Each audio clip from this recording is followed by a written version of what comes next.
We destroyed two of the strongest alliances in this server right now.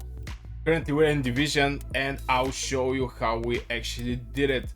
Now there is some important things in the counterattack. I don't mean counterattack like infantry are doing 50% counterattack to range units and stuff like this. No, we're not talking about these stuffs. We're talking for pure counterattack. So I'll start from this, that even in the previous season, there was also great strategy that was explained by Yoda. If you guys want, you can check my interview with Yoda. Very great leader. So the way actually this thing work is, first of all, you don't have to have any spies in the alliances. I don't know, I really don't know how this happened, but I think almost every alliance that is currently in the game has some kind of insider inside in this alliance that is providing information. Now, huge thumbs up for all these leaders who actually somehow managed to convince a player from the enemy alliance to give them information, or somehow insert enemy in the enemy, somehow insert a player to the enemy alliances. But anyway, you just have to not have any way the enemy know what you're doing. So how the things work. Here you have to actually use the timing, and the best way is when your alliances is not active, you just let them go further and further and further in your territory. Now, of course, that means that to not push you to the gate.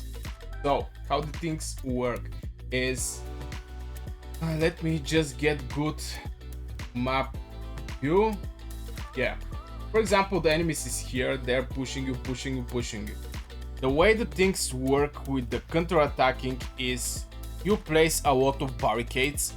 All the players somehow should place a barricade. Now you have, I think you have a specific number of the barricades, but or not.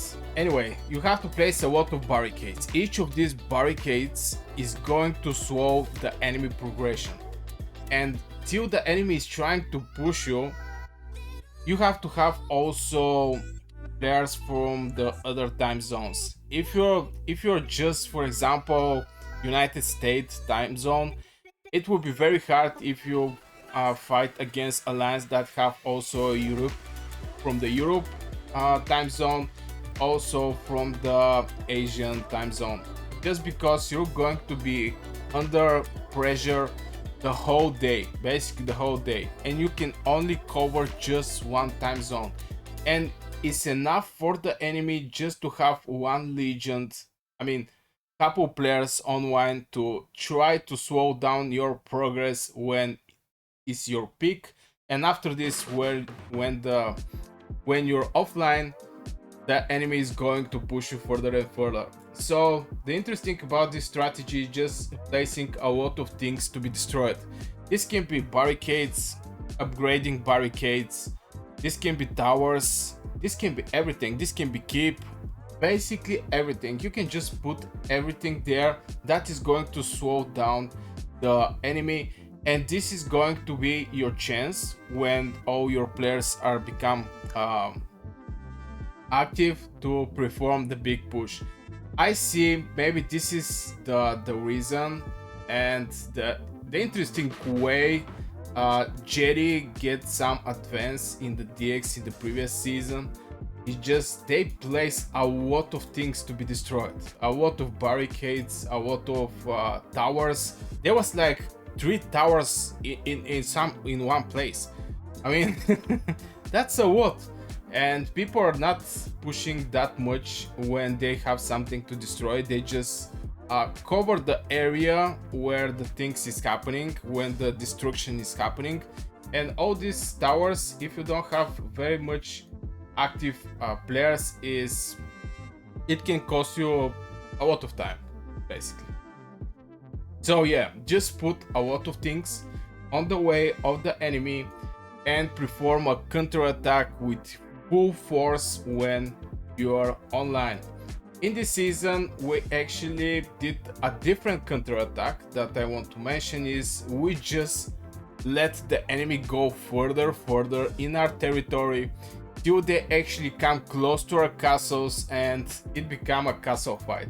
Basically you can go out of your castle, do some kind of damage, and when the enemy is focusing on you, you just go in your castle, and like this you're going to get way more better traits, just because you're going to attack what is how to say it, what is weak against your troops. For example, I placed a lot of archers and I go out and I attack mages.